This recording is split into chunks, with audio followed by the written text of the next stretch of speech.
Dans l'assemblée des saints, assoiffé je me tiens, que ton onction descende sur moi. Conscient que mon destin est dans le creux de ta main, que ton onction descende sur moi. Je suis disposé, assoiffé, que ton onction descende sur moi. Je suis disposé, assoiffé, que ton onction descende sur moi.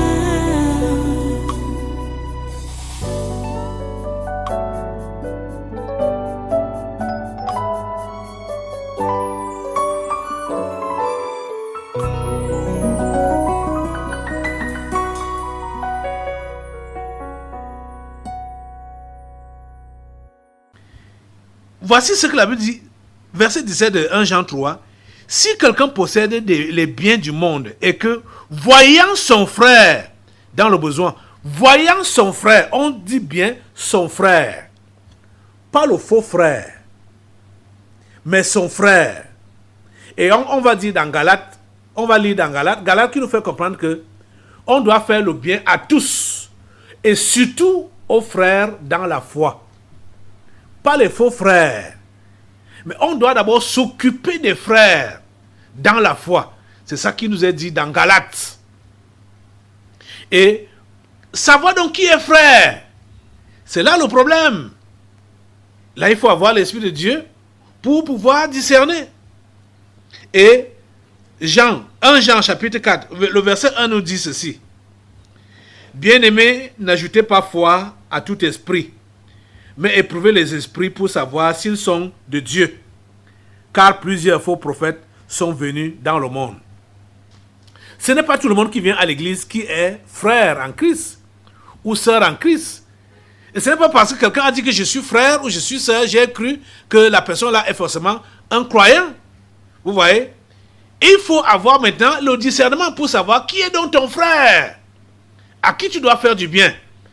Parce que vous savez, quand déjà on sait que dans l'église, il y a la générosité. Je vous dis, n'importe qui va venir pour profiter de cette générosité-là. Les bandits vont venir pour profiter. Les gens vont faire les fausses conversions pour profiter de cette générosité-là. C'est pourquoi ici, on vous a canalisé. On vous a canalisé. On vous met des garde-fous pour que vous ne soyez pas frappés par les faux. Vous comprenez ça? Pas soit des séducteurs ou des faux frères ou des faux sœurs. Vous comprenez ça?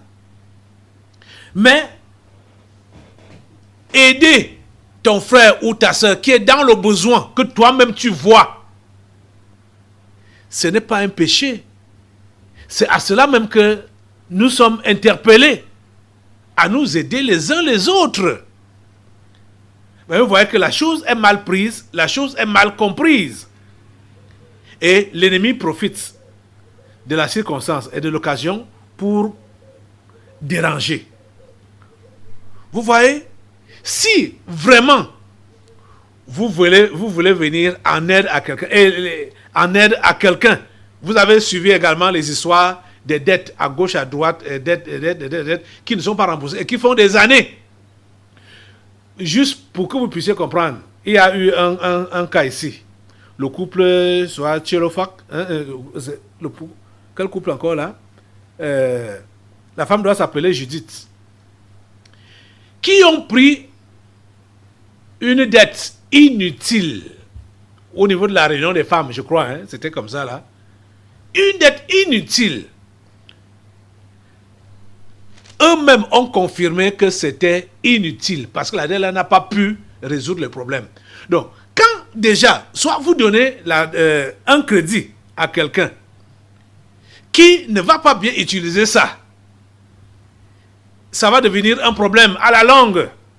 Vous voyez que vous faites du mal à la communauté à cause soit de votre manque de discernement. Vous comprenez ça? L'auberger doit être au courant de vos transactions Vous comprenez? Ça, c'est pour qu'il y ait de l'harmonie. Et pour qu'il n'y ait pas de blessures après ou d'offenses après. Parce que beaucoup ont été offensés à cause des dettes que les uns et les autres leur devaient. Et le berger apprenait ça seulement pendant les déclarations ou les confessions. N'a pas été au courant. Ou bien quand celui-là est déjà fâché, c'est là qu'il écrit que depuis tant d'années que j'ai donné tel montant à tel, il ne m'a pas encore remboursé. Ouais. Et certains ont même donné des dettes ou des crédits aux gens qui ne sont même plus là. Ils ne savent même plus comment ils peuvent faire pour entrer en possession de leur argent. Ouais. C'est des choses comme ça là qu'on évite. On ne vous défend pas de donner. Je ne pense pas que que cette sœur, celle-là qui a refusé de donner 100 francs à l'autre, celle qui a demandé 100 francs, devait m'écrire pour demander que j'ai un problème de tomate. Je veux faire ma sauce et j'ai besoin de 100 francs. Je vais demander à la sœur, c'est Bouli ou Boula, la sœur Boula, qu'elle me donne 100 francs. Écris ça. Mais vous-même, vous voyez que c'est tellement bête. C'est tellement bête. C'est tellement bête. Ah, c'est le zèle excessif. Ce qu'on ne vous a pas demandé de faire. Hein? C'est pas dans ce sens-là. Mais c'est commençant par les plats de nourriture. Maintenant, on progresse avec les marmites de nourriture, les viandes de brousse et tout ça là. Ça, c'est la séduction. Et quand c'est comme ça là, ça ne s'ignore pas. Même quand on peut être naïf, comme le frère Patrick a été tellement naïf. Même, je sais que comme c'était également sa partenaire d'affaires, c'est pourquoi sa naïveté a été si aggravée. Quand c'est de séduction, des dons de séduction, ça ne s'ignore pas. Ça ne s'ignore pas. Les dons qui sont là pour séduire. Et vous n'êtes pas obligé d'accepter ce genre de dons-là. N'acceptez pas ça. On donne pour aider. Et non juste pour le plaisir de donner. Écoutez, je vais vous donner juste un verset, une citation des Proverbes. Parce que je vois que le temps est déjà beaucoup passé. Je pourrais encore bien m'étendre sur cette histoire dimanche. Proverbes chapitre 15. Proverbes chapitre 15, verset 27. La deuxième partie du verset 27. Commençons au premier, verset 27, Proverbes chapitre 15, vous êtes là? Ça dit, celui qui est avide de gain trouble sa maison. Mais celui qui hait les présents vivra. Celui qui hait les présents vivra. Vous comprenez ça? La Bible utilise ici le verbe haïr. Il faut haïr les présents. Celui qui hait les présents vivra. Parce que ça ne s'ignore pas. Quand tu sais que tu n'es pas dans le besoin, tu peux être dans le besoin. Et ce qu'on te donne là, il faut juste avoir le discernement. Il faut juste avoir le discernement pour savoir les présents empoisonnés, pour reconnaître les présents empoisonnés et les présents acceptables. Il faut avoir juste le discernement.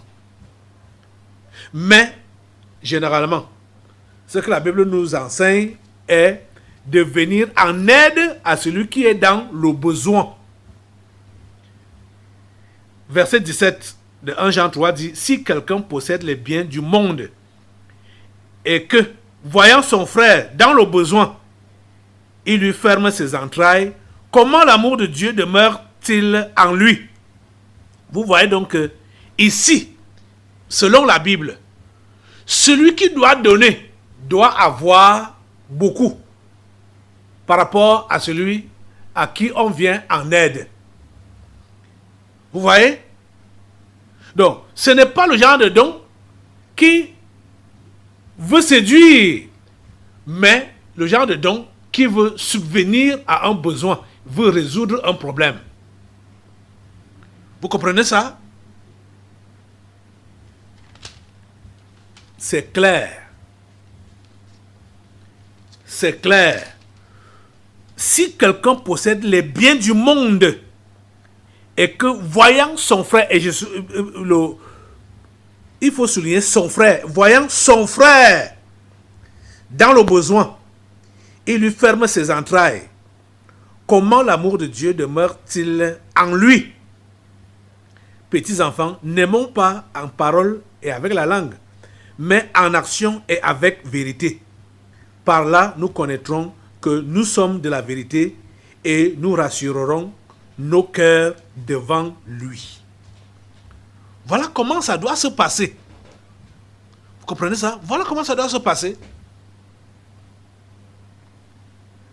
Que le Seigneur nous aide d'avoir vraiment de l'amour. Ça ne s'ignore pas, hein? L'amour, et vous savez que ça fait partie du fruit de l'esprit. S'il y a de l'amour, il y aura le discernement. Il y aura le discernement, forcément. S'il y a de l'amour, il y aura le discernement.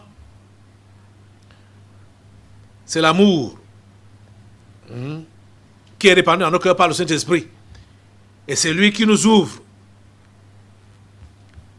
la voie, les yeux, et nous donne le discernement pour ne pas tomber entre les mains des faux frères, ou des bandits, des brigands, ou entre les mains des séducteurs. Il faut avoir l'amour véritable. Et l'amour ne cherche pas son intérêt. L'amour ne cherche pas son intérêt. Parce qu'il y a des dons, des calculs pour chercher son intérêt. Il ne faut pas donner en calculant. Et ici, vous avez le canevas de données. Vous avez la ligne de données. Il y a ceux-là qui obéissent aux instructions qui ont été données ici par rapport aux dons à faire. Ils ne le regrettent pas. Je suis sûr que plusieurs de ceux qui ont suivi la règle que j'ai établie ici voient les bénédictions dans leurs activités. Et ne sont pas frustrés comme ceux-là qui ont été frustrés parce qu'ils ont voulu aider tel, machin, tout ça. Et ils ont voulu faire les prêts, les machins, tout. Et ça n'a pas marché. Ils se retrouvent maintenant dans des difficultés, dans des problèmes. Suivez le conseil de Dieu. Vous comprenez? Et le Seigneur sera avec vous. Qu'il vous bénisse, qu'il vous aide. Soyez bons les uns envers les autres. Laissez Dieu envahir vos cœurs par son amour. Son amour est déversé dans nos cœurs par son esprit. Et si son esprit est en nous, forcément, nous aurons le discernement. Déjà, nous allons commencer à obéir aux instructions qu'on nous donne. Et on n'agira pas par notre coup de tête. Que Dieu vous aide à ne plus être indépendant, mais à suivre son conseil. Non seulement pour que vous viviez, mais pour que vous puissiez donner la vie aux autres. Lève-toi pour prier Dieu. Dis au Seigneur, Seigneur, Dieu Tout-Puissant. Lève tes mains, dis Seigneur, Dieu Tout-Puissant. J'ai besoin de ta grâce que j'implore en cet instant. Déverse ton amour dans mon cœur. Déverse ton amour dans mon cœur qui va me donner non seulement le discernement, mais également la docilité et l'obéissance aux instructions que je reçois dans ta maison. S'il te plaît, aide-moi. Aide-moi, Seigneur, à t'être utile. Aide-moi, Seigneur, à accomplir la mission pour laquelle tu m'as sauvé. En ce temps de la fin, je veux faire ta volonté. Merci Seigneur de m'aider. Au nom de Jésus, j'ai prié. Amen. Amen. Assois-toi. Nous allons maintenant passer aux délivrances prophétiques. Dans l'assemblée des saints, assoiffé je me tiens, que ton onction descende sur moi. Conscient que mon destin est dans le creux de ta main, que ton onction descende sur moi. Je suis